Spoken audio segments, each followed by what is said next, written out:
What makes a song a smash? Talent, luck, timing, all that and more. On Hit Parade from Slate, host Chris Molanphy tells tales from a half-century of chart history. Through storytelling, trivia, and song snippets, Chris dissects how the artists you love, or hate, dominated the airwaves and shaped your memories forever. He's explained how Taylor Swift pivoted from country to pop, how The Cure got UK goth rock onto US radio, and how a young Stevie Wonder improvised his way to a Billboard chart topper. Subscribe to Hit Parade for tales of the hits from coast to coast, wherever you are listening right now. My first guitar was a 1950s Gibson steel string acoustic, dark brown on the edges with a sunburst of yellow right smack dab in the center. Best $300 I ever spent. The wood in the front had split down the middle and been repaired, which somehow made the instrument feel alive, like it had already been through so much. I mean, when you love a person, you love their scars too. Same with a guitar. In the beginning, I would put in 3 hours a day, come home from my 9 to 5, rush to my room, play till 8 or 9. Bloody fingers were just a sign that I was on my way. 1 month in, I was writing guitar songs. Felt like freedom.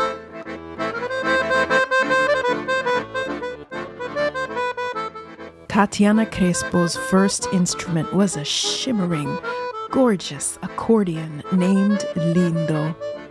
We got to hear all about the journey of Tatiana and her Lindo in a Movement Live show at Arizona State University this past October. My name is Maklit, and this is Movement, Music and Migration Remixed. I am not a child prodigy. I wish I could tell you the story about how when I was 6 years old, I would crawl behind my grandpa's accordion and peep over it and scream songs to everybody. But that is not my story. I didn't discover music really until I was about 12 years old when I moved to the US. I did grow up with music in the house, though. My mom would always be singing when she was cooking and singing when she was really doing anything. But I was always just a listener. And it wasn't until after high school when my choir director recommended me to a gentleman looking for a singer that I got my first gig at a funeral. And it turned out to be one of the most awkward performances of my life. Because, you see, they asked me to sing You Are My Sunshine with an organ above on the railings where the organ is, with this ancient man with massive glasses, very seriously playing it. And they introduced the song before I sang it by saying, you know, we chose this song to honor our beloved, but we didn't realize it was about unrequited love. But hey, we gave you all lyrics to sing along, so let's just all sing along and honor our loved one and forget about the unrequited love part. So, as I was singing, very professionally, you are my sunshine, my only sunshine. People are singing along and shaking their heads like, oh my God, the song is really dark. You make me happy when skies are gray. You never know, dear, how much I love you. Please don't take my sunshine away. But even though it was one of the most awkward performances, it was my first paid performance. And the amount that I got paid happened to be the exact same amount that Lindo was worth. Oh my God, he winked at me. I mean, just look at these shiny blue keys, the engraving and everything. This tattoo, I gave it to him for our 8th year anniversary. You see, Lindo is my main squeeze. Okay. Anyway, I can't get carried away here. Where was I? A ver. He gets me flustered every time. Anyway, I did grow up with music, like I said, and my parents were always really supportive, and they would have supported me doing anything, really, with my life. But it just happens to be, and I don't know why, that out of 10, 20 positive comments, just that one person puts doubt in your heart. And this one person, when I was younger, and I said, I want to be a musician when I grow up. She said, Tatiana, you need to choose a sensible career. You're going to starve if you choose music. And granted, in Costa Rica, it's pretty difficult to be a musician and make a living doing so. So that one comment just dug straight into my head, and I was like, you know what, you're right. I'm going to choose a sensible career. I want to make a difference in the world. So I tried social work. I was like, okay, well, this is a very noble job, making a difference in the world, maybe making more money than a musician.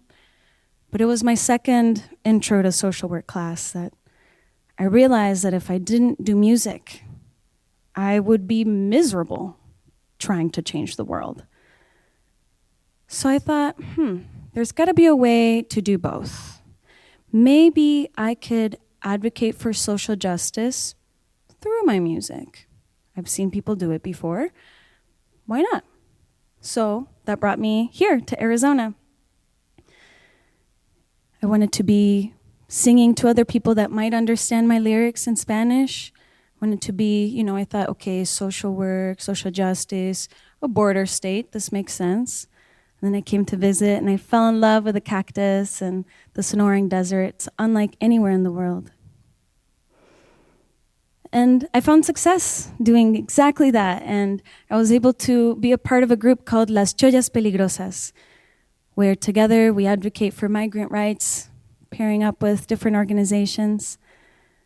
And why not, But when I first moved there, I was like, okay, there's 2 weeks before school starts. I'm just going to shoot my shot here. I got this accordion, just going to wear my little red beret and paint my face like a mime and wear a striped shirt and go down to this thing called First Fridays that I heard and, maybe it could work out. So I ended up playing the same 4 songs probably over and over again for 3 hours and, improvised with people, and as they were ignoring me, I'd be like, "This gentleman with a red hat is ignoring me."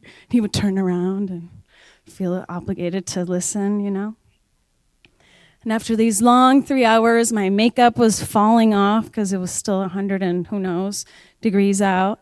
My back was all hurting. He's really heavy. I'm not fat shaming him, but he's a very heavy instrument to carry for 3 hours. But out of that, I ended up getting an opportunity to do a photo shoot with the accordion, and I got my first gig. And from there is when I met Las Chollas, and I, at some point, was in 5, 6 different projects, but I still had a day job. I worked at a phone company as their in-house voice talent. So you may have heard my voice somewhere saying, "Thank you for calling ASU Gamage. For hours and location, press 1. Para español, oprima 2. Beep. But I still really missed Michigan. If y'all haven't been to Michigan in the summer, it's a terrible place to go. Don't go. The lake is just so serene and beautiful. So I thought, okay, you know what? I have to go. I'm going to somehow book enough shows to make the trip worth it, for the trip to pay for itself, and so I could go swimming every day. So I went out there and it was a great success. I didn't starve. I had a place to stay. I went swimming every day. I played at the festival that I first went to when I was 16. And then it was time to return. Fall had arrived. It was getting cold. I was like, okay, time to do the snowbird thing. I'm leaving. But I didn't really plan a tour on my way back. I didn't know anybody. I was driving by myself all the way across to the West Coast, down California, back to Arizona. I thought, okay, I'm just gonna try busking. For those of you who don't know, busking is playing out on the street. So the first stop was in Grand Haven, which is in southern Michigan, this little beach town. And I almost didn't go busking. I was like, oh, it's kind of a pain in the butt. I haven't done it in a long time. I could just get a nice camping spot, make myself a cup of tea, go to bed early. But I knew that I would regret it if I didn't go out. So I put on my hat, pulled out the accordion, and found the perfect spot. It was at the corner of this restaurant. There was a line out the door, people waiting outside so they couldn't leave. They were stuck there with me. There was these little steps, so I stepped on the little steps, and I was playing. One of my favorite things about busking, especially during a summer day, is the kids. There's inevitably that one little kid. There was this little boy there with Bloomin' ice cream just pouring down his face, with the cone in his hand, just like not understanding what kind of machine I was playing and what sounds it was making. He was like, "Are you gonna be out here after dinner?" I'm like, "I think so." "What about tomorrow? Are you gonna be here all night until tomorrow?" And I was like, "Yeah, kid, I'm gonna be here all day. In fact, this is the rest of my life on this corner." His parents just like, shushed him away. But there was this family that came by. His mom, dad, 2 kids. The mom and the son went inside, and the father and the daughter stayed out to listen to me. As they were listening, they were smiling, and afterwards I introduced myself because they were right in front of me, and this little girl goes, "You are so brave. Aren't you scared? This looks really scary. Like, I wouldn't do that. Like, how are you doing this? Aren't you terrified?" And I said, "You know what? I was really scared. I always get really scared before doing these things because you never know. You really have to, prove your worth to complete strangers that are not as beautiful as an audience as all of you." She said, "Really?" I said, "Yeah. I just, I almost didn't come, but I decided to face my fears and do it anyway." She goes, "Wow. Well, you should be on a big stage." And I said, "Thank you." So I start playing the next song, very iconic accordion song. One moment.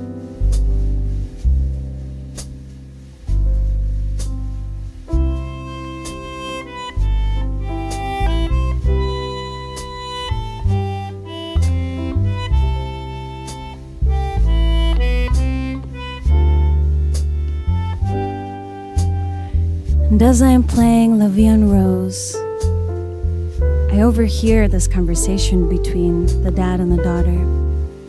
This little girl goes, "Dad, I really want to get up and dance." He says, "Go for it. Nobody's stopping you." She says, "Oh, but I'm really scared. I don't know if I can do it." But you know what? She was really scared. And she is doing it anyway.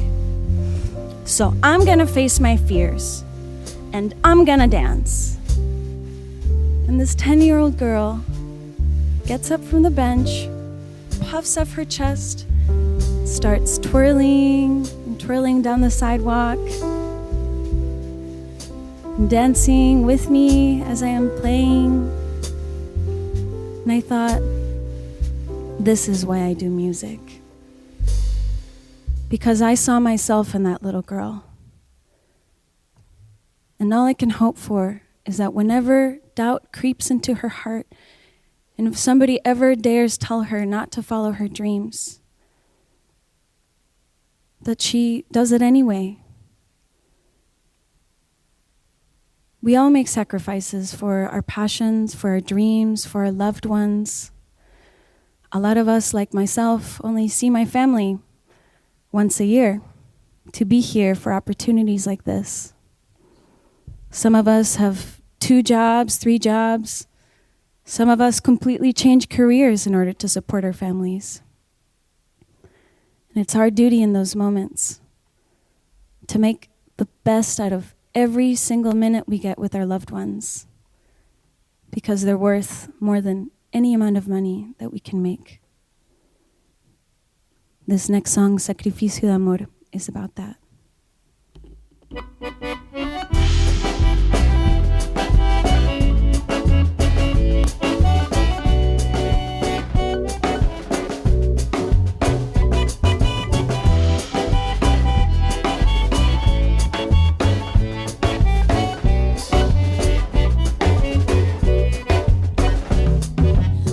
Todos los días trabajando y ganándome la vida, pero ¿para qué si no tengo tiempo para tu querer? Quiero dártelo todo, pero algo hay que perder. Un sacrificio de amor. ¿Será que algún día el dinero sea más, el trabajo menos y el tiempo más?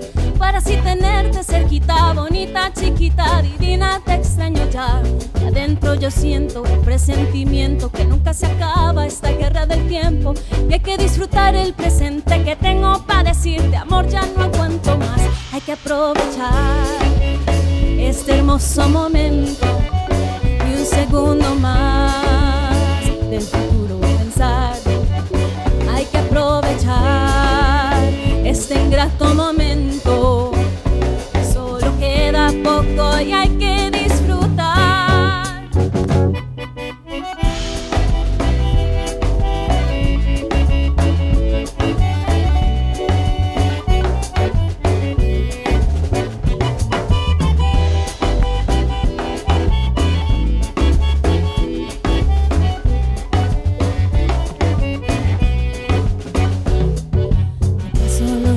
Trabajando y ganándome la vida, pero ¿para qué si no tengo tiempo para tu querer? Quiero tenerlo todo, pero algo hay que perder. Un sacrificio de amor. Tanta es la distancia, extraño tu gracia. El amor que te tengo esconde ese apego. No me queda otra que amarte de lejos, mi vida, mi patria, te extraño ya. Dentro yo siento el presentimiento que nunca se acaba, esta guerra del tiempo. Y hay que disfrutar el presente que tengo para decirte, amor, ya no aguanto más. Hay que aprovechar este hermoso momento y un segundo más del futuro pensar. Hay que aprovechar este hermoso momento, solo queda poco y hay que disfrutar. Tenemos poco tiempo pero calidad, y contigo yo sí que lo quiero disfrutar. Y aunque no estemos cerca, sé que en mis pensamientos siempre, siempre vivirás.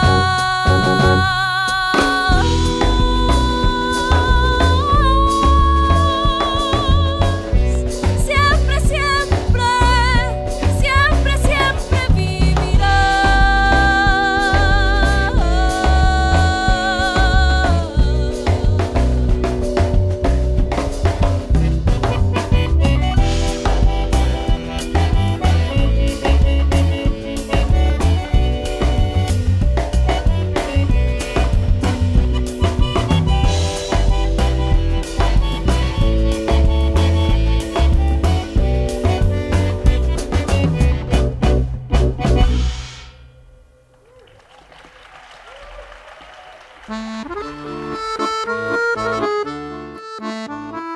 That was Tatiana Crespo performing her song Sacrificio de Amor live at Arizona State University.